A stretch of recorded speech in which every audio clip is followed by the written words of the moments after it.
নদিয়া জেলার থানারপাড়া থানার পুলিশের উদ্যোগে নারায়ণপুর স্কুল মাঠ পরিষ্কার পরিচ্ছন্নতায় হাত লাগালেন পুলিশ কর্মী সিভিক কর্মীরা। যখন পুলিশ ও সিভিকের নামে অনেক সময় দোষ দিয়ে বেড়াচ্ছেন মানুষজন, তার মাঝে কিন্তু পরিবেশকে পরিষ্কার পরিচ্ছন্নতা করার ভার নিয়েছে এই পুলিশ কর্মীরা।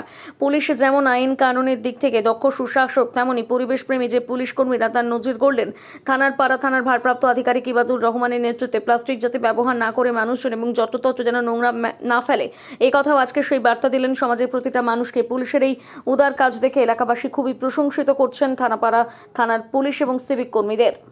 নদিয়া জেলার থানারপাড়া থানার পুলিশের উদ্যোগে নারায়ণপুর স্কুল মাঠ পরিষ্কার পরিচ্ছন্নতায় হাত লাগালেন পুলিশ কর্মী সিভিক কর্মীরা। যখন পুলিশ ও সিভিকের নামে অনেক সময় দোষ দিয়ে বেড়াচ্ছেন মানুষজন, তার মাঝে কিন্তু পরিবেশকে পরিষ্কার পরিচ্ছন্নতা করার ভার নিয়েছে এই পুলিশ কর্মীরা। পুলিশ যেমন আইন কানুনের দিক থেকে দক্ষ সুশাসক, তেমনি পরিবেশ প্রেমী যে পুলিশ কর্মীরা তার নজির গড়লেন। থানারপাড়া থানার ভারপ্রাপ্ত আধিকারিক ইবাদুর রহমানের নেতৃত্বে প্লাস্টিক যাতে ব্যবহার না করে মানুষজন এবং যত্রতত্র যেন নোংরা না ফেলে, এই কথাও আজকে সেই বার্তা দিলেন সমাজের প্রতিটা মানুষকে। পুলিশের এই উদার কাজ দেখে এলাকাবাসী খুবই প্রশংসিত করছেন থানাপাড়া থানার পুলিশ এবং সিভিক কর্মীদের।